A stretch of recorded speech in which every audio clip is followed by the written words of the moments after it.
A long, long time ago, in a time forgotten to us, Mambo stood before his family. His brothers, sisters, and their children gathered around, their faces lined with worry. They were traders by blood, but misfortune had turned their once thriving business into a desperate struggle. Mambo took a deep breath, his eyes scanning the room. "We need to talk," he began, his voice steady but urgent.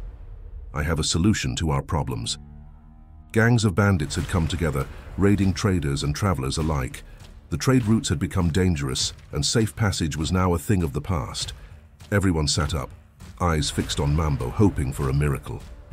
"We must approach the snake goddess and ask for the serpent gift," he declared. A murmur of disappointment rippled through the room. They had hoped for a more practical solution, like hiring strong men to guard their goods, but summoning the snake goddess seemed outlandish. "You're mad, Mambo," his brother Kato spat, shaking his head. "The snake goddess? Really? Do you have a better idea?" Mambo shot back, his frustration evident. "Theft has bled us dry. Our enemies grow bolder. We need power, and this is our only chance." "Even if we wanted to, how would we summon her?"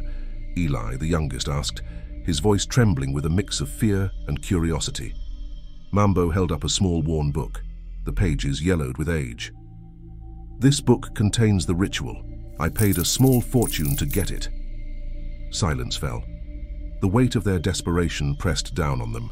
Snake blood meant speed, power, fear. It was their last hope. "We must make practical decisions. If we do not act now, our purses will run dry. None of us are farmers. Are we going to take up farming now?" Mambo asked. The family knew he spoke the truth. "Think about it. Aligning with the serpent goddess would grant us access to hidden knowledge and an understanding of the secrets of the natural world. This isn't just about survival. It's about securing our future and gaining wisdom beyond our wildest dreams." "How do we know it will work?" Kato demanded, skepticism in his eyes. "We don't," Mambo admitted, his gaze unwavering. "But if we do nothing, we're finished. This is our chance to turn everything around." The room buzzed with tension. They all knew the stakes. The choice was clear, but the path was obscured by fear and uncertainty. Eli stood up, his face set with determination. "My family and I have decided. We will do it," he said, glancing at his wife, who nodded in agreement. "We can't keep living like this." Eli had lost more goods than anyone else in the room. He felt he had no choice. One by one, the others nodded, their resolve hardening. Kato stepped forward, his skepticism replaced by fierce determination. "We do this together, all of us." Mambo felt a surge of pride and relief. "Then it's decided. We summon the snake goddess." A collective agreement filled the room. They would face the unknown together, and they knew there was no turning back. Little did they know, they were about to sell their souls and that of their descendants to a life of fugitives and war. You are watching the Tales of the Savannah. Subscribe and be part of the tribe. Now let's get back to the story. Zoro looked around the room, doing everything he could to avoid grandmother's piercing gaze. She stared at him, making him feel more uncomfortable than he ever had in his life. Shah sat next to Zoro, his mind racing for a way to break the heavy silence. "The weather's been nice lately," Sia stammered. "Yes, indeed," grandmother replied coldly. "Bad weather reminds me of my late daughter, who died a single mother, and the laughing stock of this village." Zoro shifted in his seat, feeling the weight of her words. She sighed. This was not going well. Zoro cleared his throat, but his brain and mouth couldn't seem to sync up.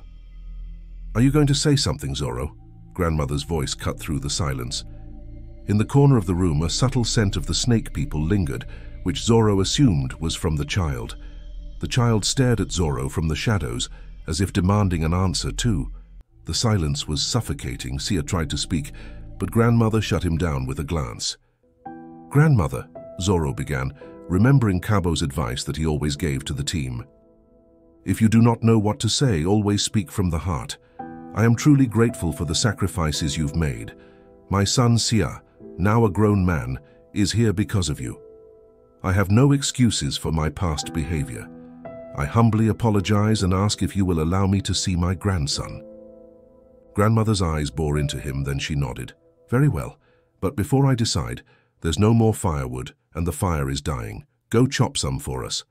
Zoro bowed. "I will help him," Sia offered quickly. "No," grandmother said firmly. Zoro was relieved to be outside. He found an old rusty axe and went to work sharpening it. The task was grueling, but he was determined to earn grandmother's favor. Hours later, he had stacked a neat pile of firewood, enough to last half a year. Grandmother, seeing the impressive stack, smiled faintly. As the sun set, she invited Zoro in for a meal. Before they ate, Sia turned to Zoro. "We've decided to give you the honor of naming the child." A tear threatened to escape Zoro's eye.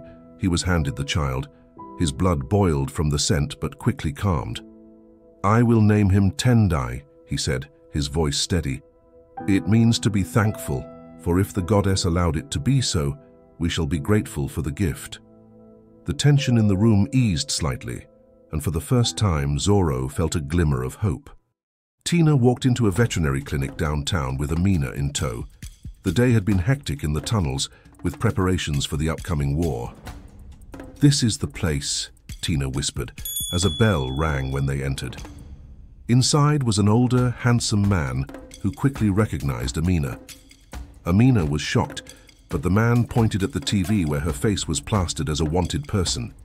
"Oh shit," she panicked, looking down to hide her face. Asa took over, calming her down. Baba watched in fascination as Amina seemed to transform into someone else before his eyes. "You promised us an audience with the mermaids," Asa said. "Yes, she will be here any minute now," replied Baba. "But there is the issue of payment we briefly discussed," he said, looking at Tina. Asa was confused. Seeing the confusion, Baba explained, "Having an audience with the mermaids is not easy. They are elusive and I had to pull a few strings. Strings come with a huge price tag." Baba was an interesting man, not really a vet. He was a healer and a trader, dealing in rare animal parts needed for rituals and scientific findings. He used the veterinary business as a cover for his illegal dealings. "So what do you want from us?" Asa asked. Before he could answer, the bell rang, indicating someone had entered. "She has arrived," Baba announced, standing up. Tina's face went pale. "He wants our venom. He has been after it for a very long time," she whispered. Asa was stunned. "And you said yes?" Tina looked down. "This is Amani," Baba said from behind them, introducing a beautiful woman. She shook their hands.